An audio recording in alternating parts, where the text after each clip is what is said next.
तो जैसे कि मैंने बताया है कि प्रोटीन सिंथेसिस होता है हमारे बॉडी में, 3 प्रोसेस है, ट्रांसक्रिप्शन, ट्रांसलेशन एंड ट्रांसलोकेशन। तो अब हम देखेंगे कि वो प्रोसेस होता कैसे है एक्चुअली। तो ये हमारा डीएनए है, ओके।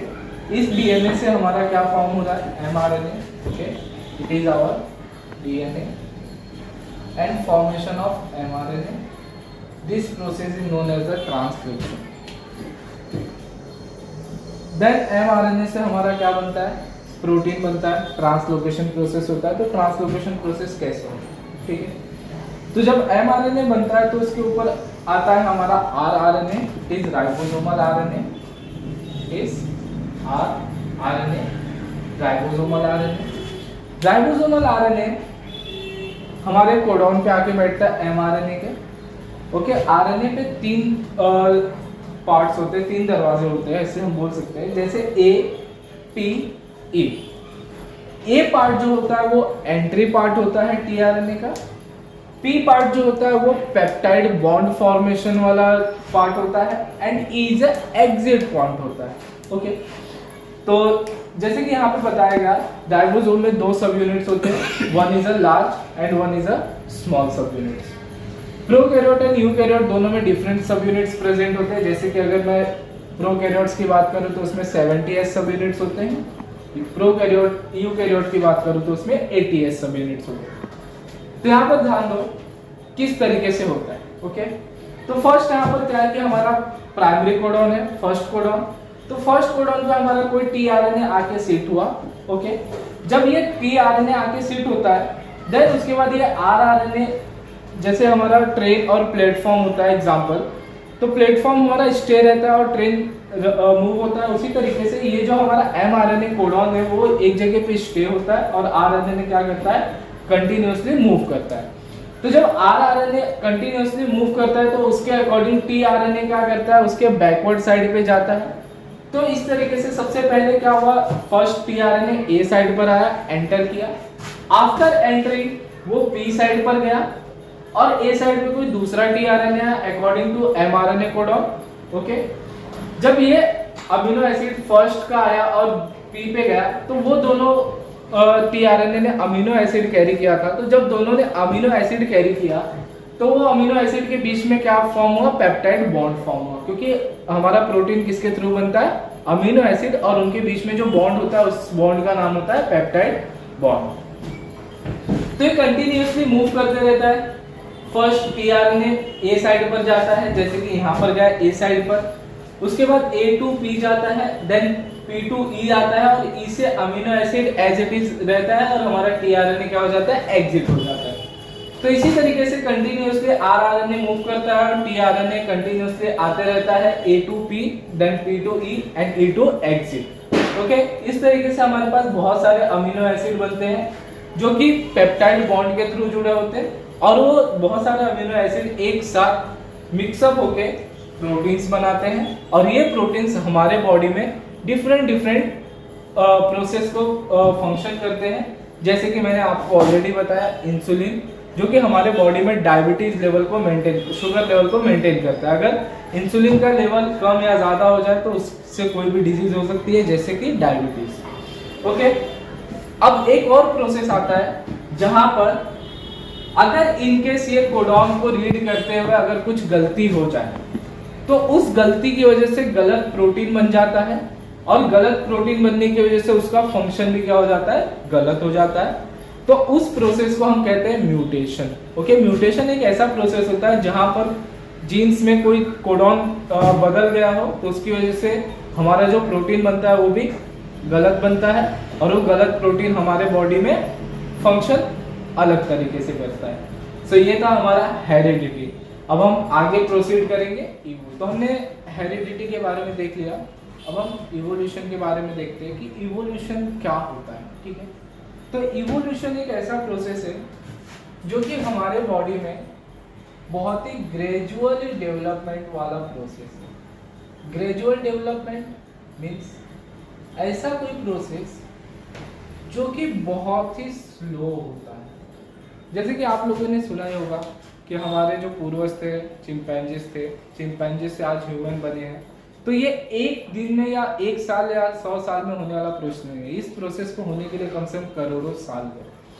तो हम उसी इवोल्यूशन को पढ़ेंगे कि आज हम जिस अर्थ पे रहते हैं, क्या वो अर्थ पहले से बना बनाया था या वो अर्थ बना था, ठीक है।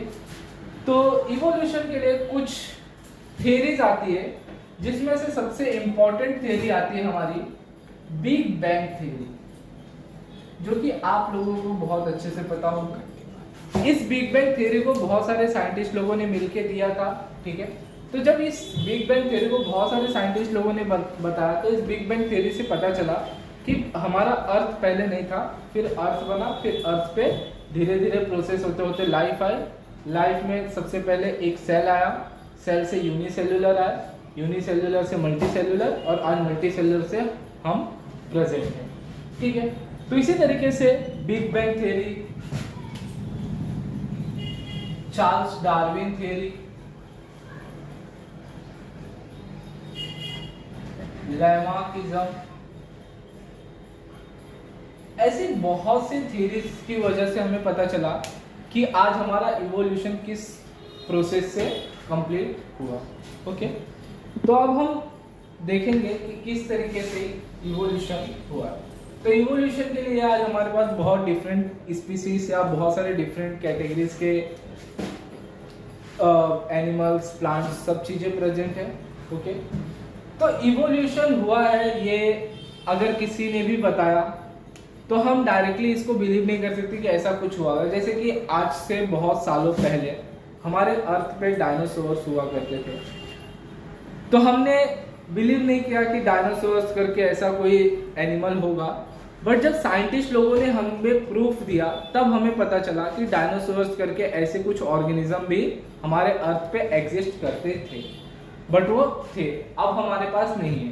तो उसके लिए कुछ प्रूफ मिलता है कि इवोल्यूशन हुआ है, तो हमारे अर्थ पे किस तरीके से हुआ है। तो इवोल्यूशन के लिए कुछ एविडेंस दिए गए, जिसको हम बोलते हैं evidence of evolution, evidence of evolution. तो एविडेंस ऑफ इवोल्यूशन में बताया गया, first morphological evidence, second anatomical evidence, third is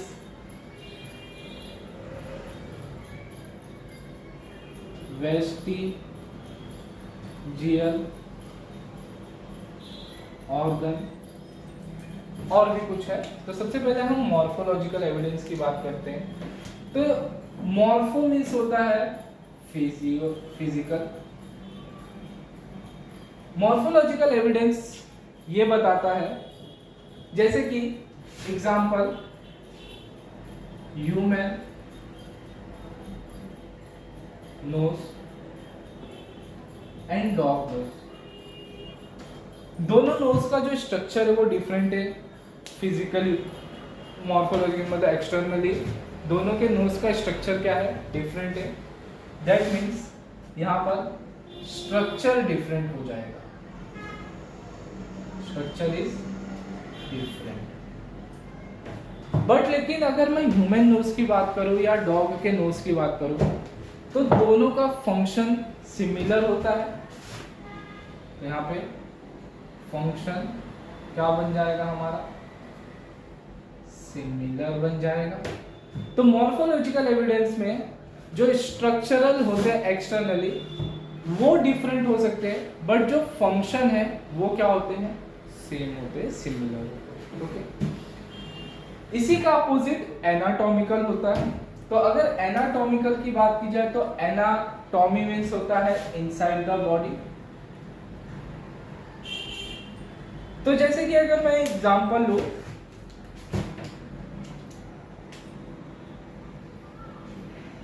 human hand की,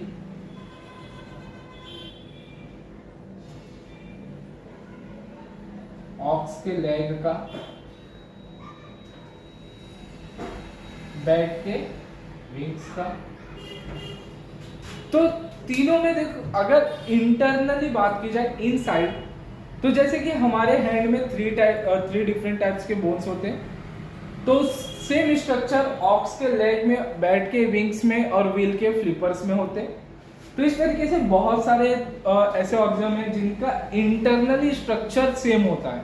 जैसे कि हमारे यहाँ पे हैंड में 3 टाइप्स के बोन्स होते हैं, ओके। उसी तरीके से ऑक्स के लेग में भी 3 टाइप्स के डिफरेंट टाइप्स के बोन्स होते हैं, बैट के विंग्स में भी होते हैं, बट इनका स्ट्रक्चर तो सेम है, स्ट्रक्चर इज सेम, बट जो उनका फंक्शन है वो क्या हो जाता है, डिफरेंट। जैसे अगर ह्यूमन हैंड की बात की जाए तो लिखने के लिए, सामान उठाने के लिए काम में आता है, ऑक्स का लेग चलने के काम आता है, बैट का विंग्स फ्लाई करने के यूज में आता है। सो मॉर्फोलॉजिकल में स्ट्रक्चर डिफरेंट होता है बट एनाटॉमिकल में स्ट्रक्चर सेम होता है। मॉर्फोलॉजिकल में फंक्शन सिमिलर होता है बट एनाटॉमिकल में फंक्शन डिफरेंट होता है। देन वेस्टिजियल ऑर्गन की बात की जाए तो वेस्टिजियल ऑर्गन में एग्जांपल्स आते हैं हमारे अपेंडिक्स,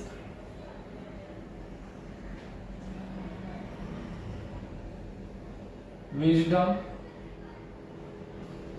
ठीक। तो ये सब चीजें क्या है कि पहले हमारे बॉडी में एग्जिस्ट करती थी और उसका यूज भी होता था, बट प्रेजेंट टाइम में ये सारी चीजें हमारे बॉडी में से क्या हो चुकी है, एब्सेंट हो चुकी है अभी भी, बट हमारे बॉडी में उसका फंक्शन एब्सेंट हो चुका है, ठीक है, ठीक है। जैसे कि हमने वेस्टिजियल ऑर्गन तक देखा, अब हम पैलेंटोलॉजिकल एविडेंस को देखते हैं। तो पैलेंटोलॉजिकल एविडेंस किस तरीके से होता है, तो अचानक किसी भी टाइप का डिजास्टर कम हो जाए, जब डिजास्टर आ जाए, तो डिजास्टर आने की वजह से, जैसे बाढ़, भूकंप, ये सब आने की वजह से बहुत से जानवर क्या होते हैं, जमीन के अंदर धस जाते हैं। तो जब जमीन के अंदर धस जाते हैं तो उन जमीन के नीचे क्या होता है, उनका स्ट्रक्चर बनता है, और जब तक हम उस स्ट्रक्चर को डिस्टर्ब नहीं करते वो स्ट्रक्चर वैसे का वैसे ही रहता है, और उस स्ट्रक्चर को हम नाम देते हैं फॉसिल्स। तो आज हमारे अर्थ पे डायनासोर्स हुआ करते थे या नहीं हुआ करते थे, वो बताता है हमें फॉसिल्स, कि हमें डायनासोर्स के फॉसिल्स मिले, जिसके अकॉर्डिंग हमें पता चला कि हमारे अर्थ पे ऐसा कोई ऑर्गेनिज्म भी हुआ करता था। अगर हम पैलेंटोलॉजिकल के बारे में स्टडी करते हैं तो उसे कहा था palaeontology, okay, that is palaeontology. Next is a connecting links. Connect करना मतलब जोड़ना, लिंक्स जोड़ने वाला, ठीक है। तो कनेक्टिंग लिंक्स एक ऐसा एविडेंस है, जैसे कि हर एक ऑर्गेनिज्म में स्पेसिफिक कैरेक्टर होता है। जैसे कि अगर हम एनिमल्स बात करें, मैमल्स की, तो मैमल्स ऐसे ऑर्गेनिज्म होते हैं जो कि डायरेक्टली बेबी देते हैं और वो अपने बेबीज को मिल्क फीड कराते हैं।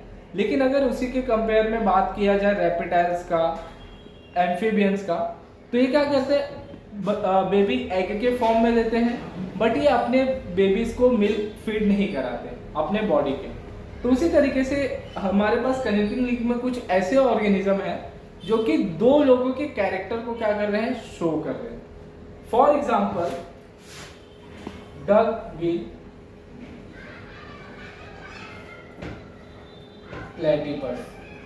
डकबिल प्लेटिपस की बात की जाए तो डकबिल प्लेटिपस एक ऐसा ऑर्गेनिज्म है जो कि mammals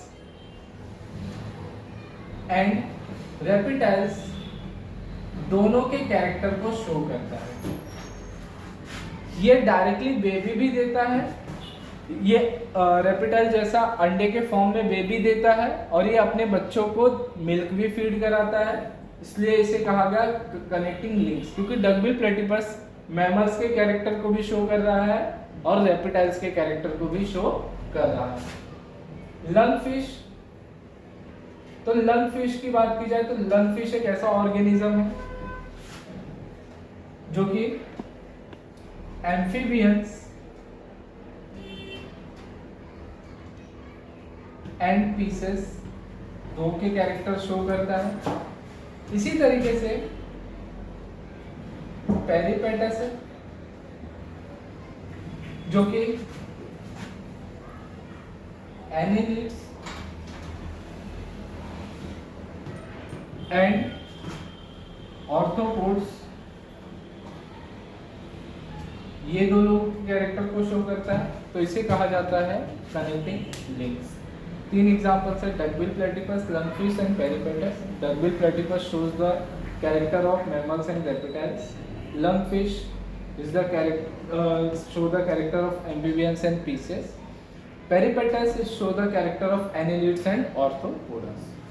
Now embryological evidence. Embryological evidence एक ऐसा एविडेंस है जहाँ पर किसी भी ऑर्गेनिजम्स का जो रिप्रोडक्शन साइकिल होता है, बेबी फॉर्मेशन का जो साइकिल होता है, वो हर एक ऑर्गेनिज्म का डिफरेंट मंथ्स का होता है, डिफरेंट टाइम पीरियड्स होते हैं, बट जो उनके स्टेजेस होते हैं वो क्या होते हैं, कॉमन होते हैं। ओके, तो जो प्राइमरी स्टेज होता है किसी भी बेबी के फॉर्मेशन का आफ्टर द जाइगोट, बेबी का जो फर्स्ट स्टेज होता है, वहां पर हम अगर ह्यूमंस, पिग, टॉर्टोइस, चिकन, ये सब के प्राइमरी स्टेज के एम्ब्रियोज की बात की जाए तो वो सारे के सारे क्या होते हैं, सेम होते हैं। तो इससे हमें एक चीज पता चलती है कि वो सभी के सभी किसी एक ओरिजिन से बने हुए, इसीलिए उनका जो प्राइमरी स्टेज है वो क्या है, सेम है। After the changes of stages उनके बॉडी के अंदर डिफरेंट चेंजेस देखने मिलता है, तो इसे कहा था एम्ब्रियोलॉजिकल एविडेंस। तो ये एविडेंस की वजह से हमें पता चला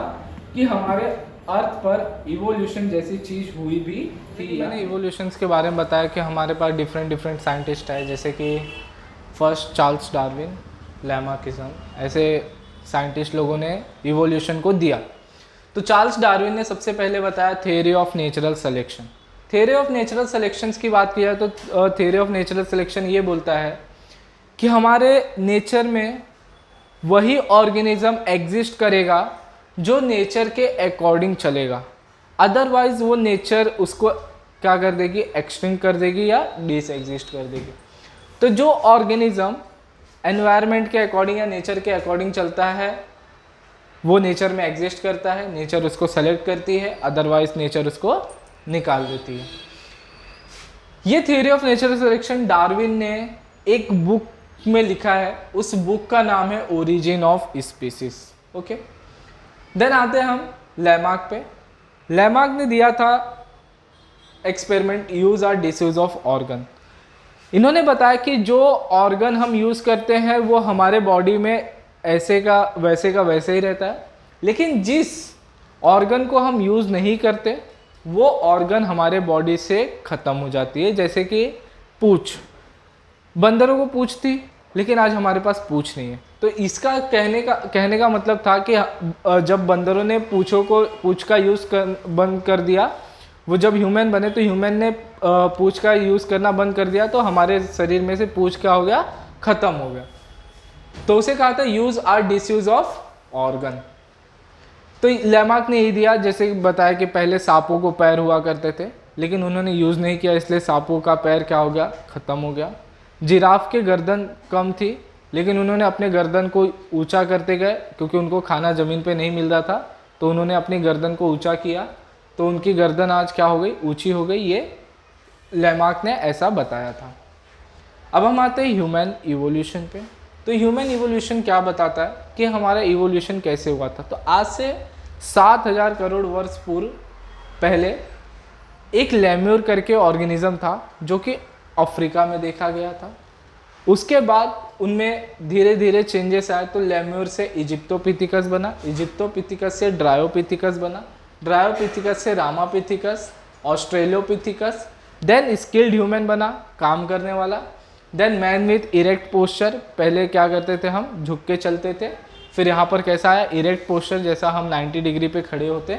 देन निएंडरथाल आया, निएंडरथाल के बाद क्रो मैग्नन मैन आया। तो उसके बाद धीरे धीरे मैन और डेवलप होते गया।